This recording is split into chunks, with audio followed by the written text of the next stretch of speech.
Ya, Kemegahan kita itu hanya ada di dalam Tuhan Yesus Kristus ya. Siapa kita? Ya, kita orang yang berdosa, kita yang harusnya dihukum, kita yang harusnya binasa. Tapi kemudian kita diselamatkan ya. Kita ditebus, kita dibenarkan, kemudian kita diangkat menjadi anak-anaknya, dan kemudian kita mendapat ahli waris kerajaannya. Bahkan kita dipercayakan untuk dipakai oleh Tuhan ya. Itu semua karena anugerahnya, itu semua karena kemurahan Tuhan. Tidak ada satupun yang harus kita megahkan dalam diri kita. Tidak ada satupun yang kita harus banggakan ya. Karena semuanya itu berasal dari Allah. Sebab itu ya Tuhan sangat jelas sekali di dalam, kita baca di dalam Roma pasal yang ke-11 dalam ayat yang ke-36. Roma 11:36, sebab segala sesuatu adalah dari Dia dan oleh Dia dan kepada Dia, dan bagi Dialah kemuliaan sampai selama-lamanya. Nah, saudara, bahwa kemegahan kita ya, kalau kita bermegah di dalam Tuhan ya, bukan bermegah pada diri sendiri. Dan di sini sebab segala sesuatu adalah dari Dia ya, dan kemudian dan oleh Dia dan kepada Dia, bagi Dialah kemuliaan sampai selama-lamanya. Jadi itu sangat luar biasa ya firman Tuhan. Dan di dalam, saya akan lanjutkan di dalam pasal 12 ayat 1. Karena itu saudara-saudara, demi kemurahan Allah, aku menasihatkan kamu supaya kamu mempersembahkan tubuhmu sebagai persembahan yang hidup, yang kudus, dan yang berkenan kepada Allah, dan itu adalah ibadahmu yang sejati. Jadi semua dari Allah, untuk kemuliaan Allah, kemegahannya Allah. Oleh sebab itu saudara, hidup kita ini milik daripada Allah itu sendiri, yang kita telah ditebus oleh darah Yesus. Sebab itu kita persembahkan tubuh kita ini, persembahkan hidup kita ini. Di sini dikatakan demi kemurahan Allah. Itu artinya kita yang sudah mengalami kemurahan Allah. Oleh karena kasih karunia Tuhan, semata-mata kita diselamatkan. Kita tahu bahwa bukan karena perbuatan kita, bukan karena kebaikan kita. Karena tidak ada satupun perbuatan baik kita yang cukup mencapai standar Tuhan yang sempurna itu. Karena kita sudah berdosa. Oleh sebab itu saudara, karena kita sudah diselamatkan, karena kita sudah mengalami kemurahan Allah itu, mari kita mempersembahkan. Nah, inilah merupakan satu hal yang sangat memuliakan Allah. Mempersembahkan tubuh kita menjadi persembahan yang hidup, yang kudus, dan yang berkenan kepada Allah. Mengapa itu mempersembahkan tubuh itu menjadi persembahan yang hidup? Karena sudah ada hidup Yesus, sudah ada hidup Allah dalam hidup kita. Mengapa itu kudus? Oleh karena darah Yesus sudah menguduskan kita, dan itu berkenan kepada Allah. Dan itulah ibadah yang sejati. Jadi ibadah yang sejati itu adalah dengan mempersembahkan hidup kita sepenuhnya untuk Tuhan.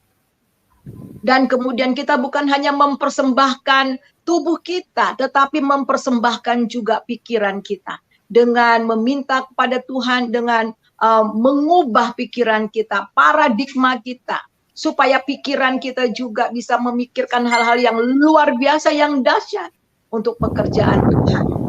Di dalam ayat kedua, janganlah kamu menjadi serupa dengan dunia ini, tetapi berubahlah oleh pembaharuan budimu, sehingga kamu dapat membedakan manakah kehendak Allah, apa yang baik, yang berkenan kepada Allah, dan yang sempurna. Dan yang kedua yang kita persembahkan kepada Tuhan itu bukan hanya tubuh kita, tetapi pikiran kita, ide-ide kita. Sebab itu kita harus mengalami perubahan budi mind. Kata di dalam bahasa Yunani tonos, yang artinya yang bertuan. Ternyata pikiran kita ini punya tuannya. Siapa yang memiliki pikiran kita? Setan atau Tuhan? Setan atau Roh Kudus? Kalau pikiran kita dikuasai oleh setan, oh saudara, pikiran ini jahat banget. Bisa merancang hal-hal yang jahat. Bisa merancang hal-hal yang merusak. Oleh sebab itulah saudara, sistem dunia ini akan menguasai pikiran kita. Tetapi kalau kita mengalami perubahan budi, kita mempersembahkan pikiran kita, sehingga ada perubahan budi. Sehingga apa di sini dikatakan kita dapat membedakan manakah yang baik yang berkenan kepada Allah. Kita dapat membedakan mana kehendak Allah, apa yang baik, apa yang berkenan kepada Allah dan yang sempurna. Apa yang baik dan yang berkenan kepada Allah. Kok digabung apa yang baik dan yang berkenan kepada Allah? Tidak semua yang baik berkenan kepada Allah. Ya, sekali lagi, tidak semua yang baik itu berkenan kepada Allah. Tidak semua yang baik itu benar. Ya, benar itu pasti berkenan kepada Allah. Karena kalau benar itu, kalau berkenan kepada Allah itu pasti baik. Nah, itu. Jadi kita dapat membedakan, Saudara. Karena dunia ini kelihatannya 50-50, ya, bukan 50-50 samar-samar, ya. Kelihatannya baik tetapi belum tentu itu benar. Nah, tetapi kalau kita mempunyai paradigma yang sudah diubah oleh Tuhan, mempunyai pikiran Kristus, ada hikmat sehingga kita dapat membedakan kehendak Allah, kita dapat membedakan mana yang baik dan yang berkenan, yang benar, yang berkenan kepada Allah. Sehingga langkah-langkah kita betul-betul menuju kepada kehendak Allah. Dan lewat pikiran kita punya ide-ide yang cemerlang untuk kerajaan sorga. Untuk memikirkan bagaimana dunia ini diselamatkan. Bagaimana bisa menolong orang lain dan banyak hal yang kita bisa pakai lewat pikiran kita yang dipersembahkan kepada Tuhan. Dan kemudian kita lihat di dalam ayat yang, kalau kita melihat dari ayat yang keempat sampai ayat yang ke-8 itu karunia-karunia. Dan kita bukan hanya mempersembahkan tubuh kita mempersembahkan pikiran kita mempersembahkan karunia-karunia yang ada pada kita. Ya, karunia yang ada pada kita. Di sini ada beberapa karunia, ya, demikian juga walaupun banyak kita adalah satu tubuh Kristus, tetapi kita masing-masing adalah anggota seorang pada yang lain. Demikianlah kita mempunyai karunia yang berlainan menurut kasih karunia yang dianugerahkan kepada kita. Ya, di sini ada karunia bernubuat, karunia melayani, karunia mengajar, karunia juga menasehati, kemudian karunia membagi-bagikan sesuatu, memberi, pemimpin, ya, kemudian kemurahan. Nah, masing-masing kita satu tubuh Kristus.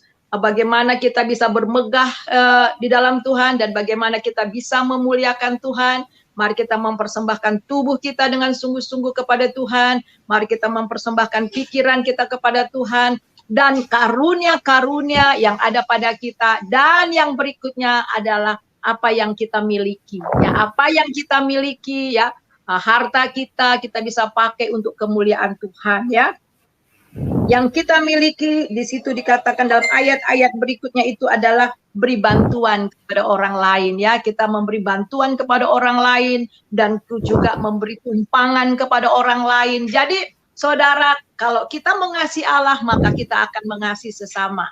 Ya, kita peduli dengan lingkungan dan juga mau memberi tumpangan. Itu artinya betul-betul terbuka bagi kebutuhan-kebutuhan orang lain lewat apa yang kita miliki, lewat harta, lewat apa yang kita punya, kita bisa berbagi kepada orang lain. Jadi itu saja, itulah kita dapat dikatakan kita dapat memuliakan Allah lewat seluruh keberadaan hidup kita. Nah, itu saja, Tuhan Yesus memberkati. Salam semuanya, ya, God bless you all. Ya, luar